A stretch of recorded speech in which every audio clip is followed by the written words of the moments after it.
Método NIOSH. Esse trabalho foi produzido por Caroline, Glória, Ingrid, Isabela, Maria Fernanda e Mariana.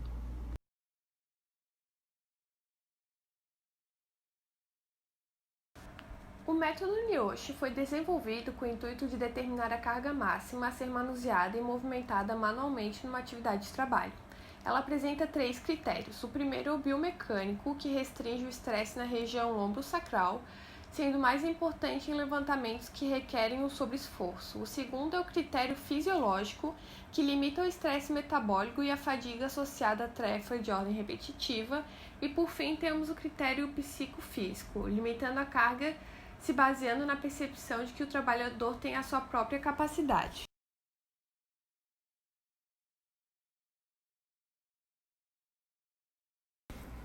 Principais artefatos do método NIOSH. Há 2 métodos diferentes de avaliação do índice de levantamento NIOSH, o levantamento único e o multilevantamento. Eu vou estar explicando cada um deles para vocês. O levantamento único, ele vai ser utilizado quando o levantamento é uma parte da operação e deve-se avaliar qual é o levantamento de maior risco para o trabalhador. Já no multilevantamento, ele é utilizado quando a principal tarefa da operação é o levantamento, mas a circunstância para cada levantamento ele vai ser diferente. Os outros artefatos importantes do método NIOSH é a sigla LPR, que vai significar limite de peso recomendado, e a sigla IL, que significa índice de levantamento.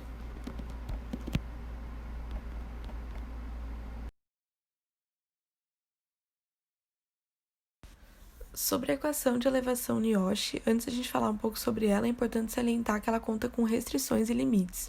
Ela só deve ser aplicada, então, em condições onde a elevação é feita com suavidade, isto é, sem movimentos bruscos, em condições térmicas e visuais favoráveis, em boas condições mecânicas, com piso plano e sem obstruções, oferecendo boa aderência ao calçado. Ela também não deve ser aplicada em tarefas de elevação de objetos com uma mão só, ou em elevações em espaços confinados que obriguem as posturas desfavoráveis. A equação de elevação NIOSH ela utiliza sempre uma constante de carga, a LC, de 51 libras, que corresponde a 23,13 quilos, que representa o peso máximo então recomendado de carga para ser elevado em condições ideais. A equação ela vai usar diversas variáveis expressas em coeficientes de multiplicadores, que na equação o M vai ser o multiplicador, que serve para diminuir a carga constante e calcular o RWV, que é o limite de peso recomendado, é uma sigla, para a tarefa de levantamento em particular. Então, a fórmula vai ser RWV, que é o limite de peso recomendado, igual a LC, que é a constante de carga, 51 libras, vezes as variáveis que eu vou falar agora abaixo, junto com o multiplicador, que é o M. O H vai ser a posição horizontal do objeto em relação ao corpo, vezes o V, que é a localização vertical do objeto em relação ao chão, o D, que é a distância do objeto, que o objeto é colocado verticalmente, o A é o ângulo de assimetria ou exigência de torção, o F é a frequência e duração da atividade de levantamento e o C é o acoplamento ou a qualidade da aderência dos trabalhadores sobre o objeto. E essa fórmula do RWV vai ser usada em outras situações que as meninas vão falar um pouco mais para vocês agora.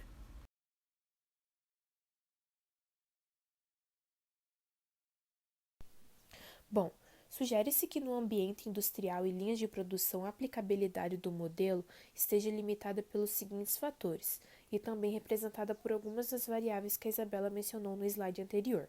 A primeira delas é que a carga máxima seja de 23 kg, a distância de levantamento horizontal não deve exceder a 63 cm, onde é representado pela variável da letra H, denominada pela posição horizontal do objeto em relação ao corpo.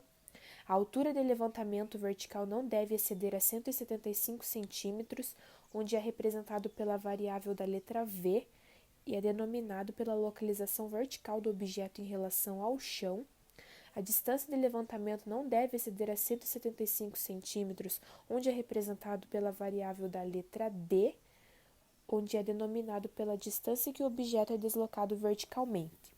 A simetria durante o levantar não deve exceder a 135 graus, onde a rotação do tronco a partir do início até o final, como a gente pode estar analisando ali na imagem abaixo, a carga seja distribuída igualmente entre ambas as mãos, a distância entre as mãos seja de 63 centímetros ou menos, as mãos estejam em frente ao dorso, as mãos estejam na mesma altura ou nível, o movimento de levantamento contínuo suave seja usado, sem solavancos, a pessoa que estiver levantando tenha um bom apoio para os pés, ambos no chão, e o ambiente de levantamento tenha temperatura moderada, 19 graus a 26 graus Celsius, e a umidade de 35 a 50%. Onde então vai ser dada pela equação que LI, que é o índice de levantamento, vai ser igual ao peso dividido pelo limite de peso recomendado, que é abreviado pela sigla RWL.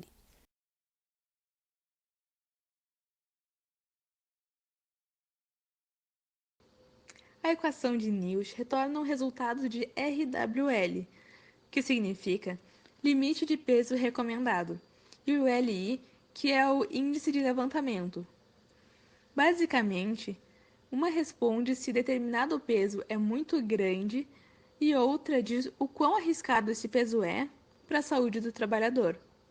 À medida que o nível de LI aumenta, o nível do risco de lesão também aumenta. Assim, o objetivo é fazer com que todos os trabalhos de elevação tenham um LI menor do que 1. Os resultados de RWL e LI podem ser usados para orientar a elaboração de tarefas de levantamento das seguintes maneiras. Eles podem ser usados para identificar os pontos fracos específicos no design. O LI pode ser utilizado para estimar o estresse físico e o risco de lesão relativos a uma tarefa. Quanto maior for o valor de LI, menor a quantidade de trabalhadores capazes de executar uma atividade de trabalho poderia ser comparada. O LI também pode ser utilizado para hierarquizar os esforços de redesenho ergonômicos. Os trabalhos podem ser classificados por LI e uma estratégia de controle pode ser implementada, com base em uma ordem de prioridade dos trabalhos ou tarefas de levantamento individuais.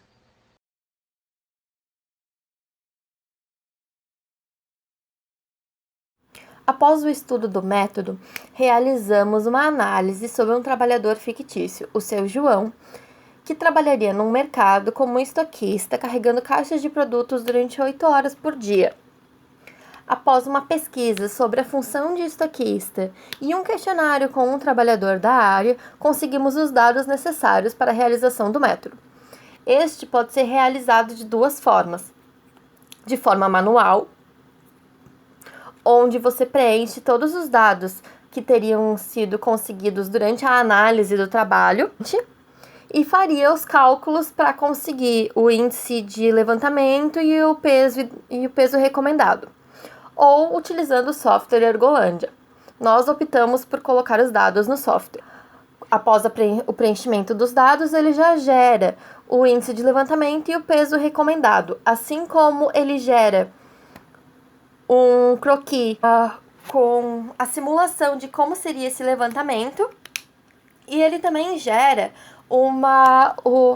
as recomendações para diminuição do índice de levantamento.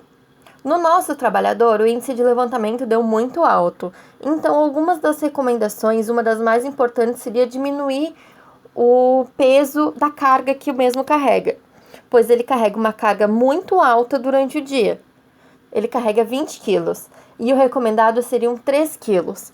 Dentre outras, como diminuir o ângulo de torção dele até chegar próximo de 0, e assim conseguiríamos um índice de levantamento melhor, que evitariam dores na lombar, entre outras lesões futuras.